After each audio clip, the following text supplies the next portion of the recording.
Hey, so welcome to the Service and Leadership Award introduction. My name is Elle. I'm one of the employment officers for the university, and I also administrate the SALA Award. So what I'm going to do today is, now that you've officially registered your interest with the award, I'm going to walk you through the induction and the introduction process, basically explain the structure of the award and let you know everything you need to know basically so you can get started. So once you've completed this PowerPoint, make sure that on the task manager, which I'm going to walk you through in just a few slides, that you click that you've attended your SALA induction. That will start the process of you completing the tasks in order for you to finish the award. So Service and Leadership Award was introduced as a volunteering program for students. So what this does is it allows students to get involved, get experience, and get stuck into something that they're truly passionate about, whether it's giving back to charity in a sense of hands-on experience. So say you're working in a donation centre, or you're providing administration support for a charity, or it might be the likes of being a representative on a course or of a society in the university, or even something like Global Hope. So there are loads of different ways you can get involved, loads of different organisations and options for you to use towards your SALA hours.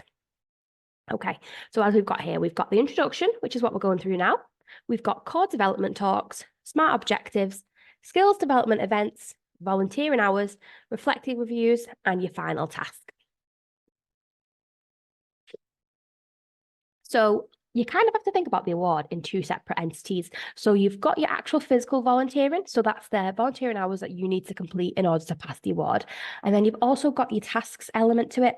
So on My Hope, I'm going to show you in just a moment, you can access your SALA Task Manager, which is basically the administration side of the course and the program.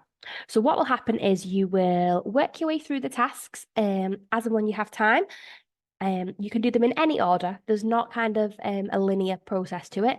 They are ordered in a way that makes sense. But that being said, there's absolutely no problem with you kind of switching and changing. If you wanted to do your skills development events before you get a chance to do your core talks, that's absolutely fine. Just make sure everything is completed within time. So speaking of the time, so if you are to be a July graduate, so say you are doing an undergraduate degree and you're going to graduate in July, we ask that the SALA award is complete by the April of your graduating year. So that gives us a couple of months of buffering before your graduation to get any loose ends tied up. So what this would mean is you've completed 80 hours volunteering and you've also completed all the tasks, including your final task on Task Manager. So one of the main reasons we ask for this deadline is that we don't want the SALA to be an additional stress when it kind of comes up to exam season. We want this award to enhance your university experience and your knowledge. We at no point want it to be an additional stress for you when you've got to prioritise your studies and your exams. So if at any point during the award you are struggling to multitask and you may be juggling a lot of things, just come and speak to us and we can try and have a chat with you regarding extensions or any further support you might need. So here's just a little overview of what a past student has said about the award. So this is George. He's currently still a student with us, and he actually completed his SALA in his first year. So you have until your year of graduating to finish the SALA. You can register for it any time. Doesn't matter if you're in first year or you're in third year. The requirements are still the same for everyone. But this is George. He got his done straight away, basically, because he had plenty of experience and connections with other organisations. Also, just to let you all know that if you have any volunteering experience from the September you started university, that can be backdated. So let's say you're in second year now, but you've been a course rep since your first year of university, you can backdate them hours towards your 80 hours volunteering. So what do you actually need to do? So this is basically an overview of the award. So there's 80 hours volunteering. That is a minimum. So 40 hours needs to be on one project. And then there's no limit to the number of projects you do after that. So 2 projects need to be carried out. That being said, you can do more than one project within the same organisation. For example, say you were volunteering with Bernardo's, the charity shop. So there is a hands-on role of being a cashier for them, or they also have a digital administrator role. So basically, they're 2 different projects within the one organisation. Same thing if you're a course rep, if you spend a certain amount of time doing administration, so taking minutes for meetings, that kind of thing, you can use that as your hours, but then you can also use any other tasks within that on the project. So 80 hours volunteering, 40 hours on one project, and then the rest of it doesn't matter as long as there's two. So complete all the tasks on Task Manager, which I'm going to walk you through in just a minute, and then submit your final task. That is basically the bread and butter of the award. It is really straightforward and it is completely self-guided. So don't worry about timings and dates, all that kind of stuff. You've absolutely got enough time to do it all, and the pressure does not need to be added. So here's a little overview of the Task Manager and how you access it. So this is what it would look like if you were on your phone, but obviously if you're on your laptop, it's exactly the same. So you want to log into My Hope first things first. If you have any troubles getting on there, you need to speak to the IT help desk and they'll be able to help you. You want to click on My Career Centre, which is just this button here, and it'll take you through to this page. You'll then see SALA Task Manager, which is here. You want to click on that, and then that will take you through to all of the tasks. Now, as you can see, here they are. They come up in this format and you just work your way through them. SALA Task Manager. And this is what it looks like. So here are all your tasks, 1A, 2, 3, 4, 5, 6. These are just some additional resources we've got on here. You don't need to do any of them at all, but they are just there for your support. So first things first, I've accidentally clicked this one, so ignore that for me. So first one is confirming your commitment to complete the award. Now you've all done this if you completed this form, which I believe you all will have done. Then what you can do is tick that, and then that will get hidden for you. Next, we've got your core development talks. So these are 3 talks that you need to attend, not including the induction, which obviously is this recording now. So after this today, make sure you tick this, and then that starts the process of you completing your core talks. The next core talk is personal and professional reflections. Then we've got cultural awareness and equality and diversity. And then we've got leadership in the 21st century. These are all been able to do online as well. If you did want to do them online, just press this button and it will take you through. Now, the in-person ones, they last about 30 minutes and they're in the Employability Hub, but the online versions, they all range in length and tasks. So have a little nosy. If you think the online one looks a little bit much, I'm going to go to the in-person one. That's absolutely fine. Just have a little nosy at the system and then make the decision yourself. We've got a lot of attachments on each of these, so be sure to check if there's anything in the file section as well. Now, so your SMART objectives is something that we ask you to do at the beginning of your award. So basically, the goals of the SALA Award is to enhance your teamwork, communication, and leadership skills.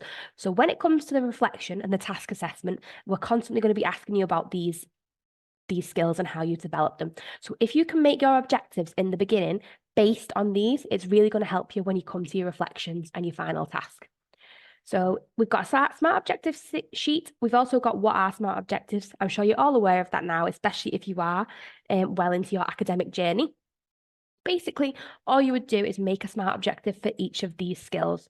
So during the SALA Award, I want to improve my teamwork skills by working with new people, taking my initiative, and enhancing my verbal communication skills within a team. And then you would measure that. So when do you want to achieve it by the end of the award?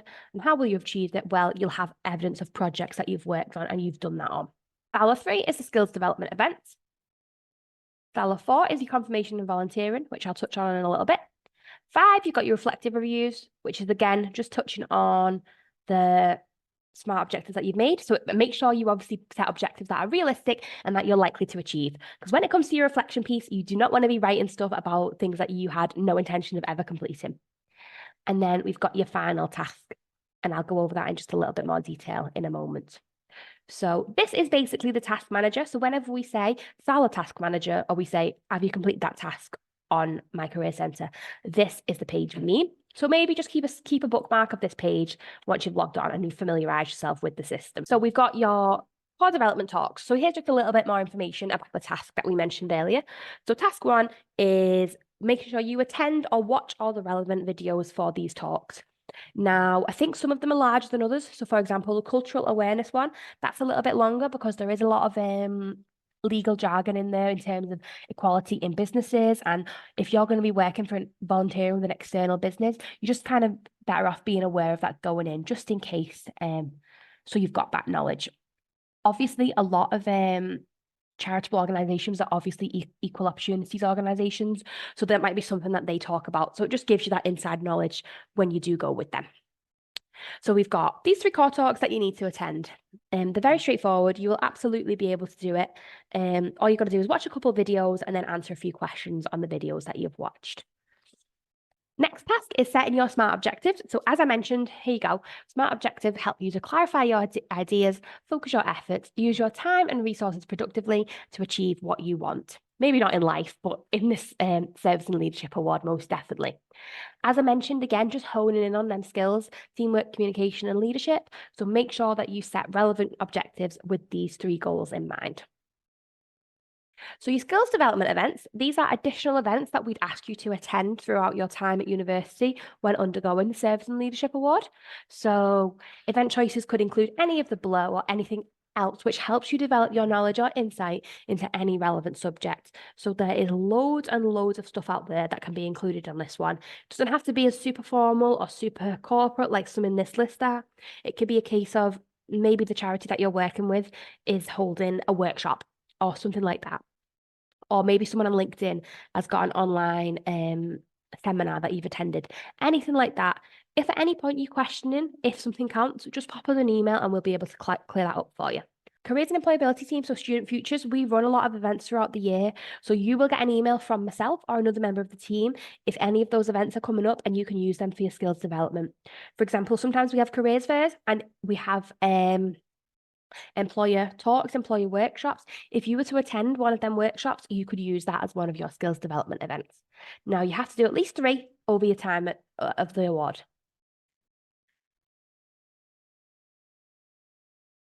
So actually doing volunteering then. So what does that look like? Now, we say volunteering. Now, it doesn't necessarily have to be volunteering. It's just you giving a contribution to an organization, a cause, a company, a social group, or a society that you are interested in and you are passionate about.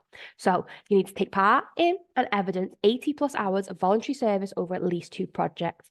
So as I mentioned earlier, don't worry too much about it being with like a charity or that kind of thing. If you wanted to use your time as an SU rep, as a course rep on a society, you can use them hours. Please remember it's your responsibility to lead on finding and attending your volunteering placements. Now, Job Teaser is our careers platform. I put all kinds of stuff on there. Not only do I put stuff on there, but local organizations also upload their experience and opportunities. So make sure you're looking on Job Teaser if you did want some good volunteering opportunities. And I'll run you through how to do that in just a moment. Okay, so what is your final task then? Your final task is ideally done at the end of your 80 hours volunteering and after you've completed all of your 5 tasks on the task manager. So the task is a reflective summary of your whole SALA experience, revisiting your SMART objectives. Remember I mentioned them earlier? Explore how you've developed communication, teamwork, and your leadership skills. Mention your volunteering experience and how they've helped you develop personally and professionally. Now, we want to give you a load of freedom when it comes to the final task. So we obviously understand that everyone learns and everyone presents in different ways that's comfortable for them. So if you wanted to take a more digital route, say you had experience within some kind of media outlet, you can absolutely use that in your final task. So you could do a blog, you could do a radio show, you could do a vlog if that was up to you. Then we also have presentations. So if you want to do a face-to-face presentation with a member of the SALA committee, you could just walk us through your experience. We've also recently launched our SALA podcast. Now, that does sound a little bit fancier than it is. Essentially, what it is, it's just a conversation between myself and Chris, who's our head of careers and employability. And what that is we have a chat about all things SALA, your time on the award, where you volunteered, how you've developed your skills, and you are actually given the questions ahead of the podcast. So you have plenty of time to rehearse your answers and make sure you're covering all the bases. And then finally, if you did fancy writing an essay, you can write a 2,000-word essay on a written reflection of your experiences during the award. Okay, so with the final task, it doesn't matter which of these avenues you decide to go down. The premise of them all are the absolute same. You only need to pick one of these. If you did have any ideas for another version, please just let us know because we are really, really happy for you to get involved. Okay, so Job Teaser, I'm finding SALA opportunities on here. This is how you navigate the system. If you don't have a Job Teaser account, what you'll need to do is you need to create one with your Hope email address by going to hope.jobteaser.com and it'll all give you the information that you need to input.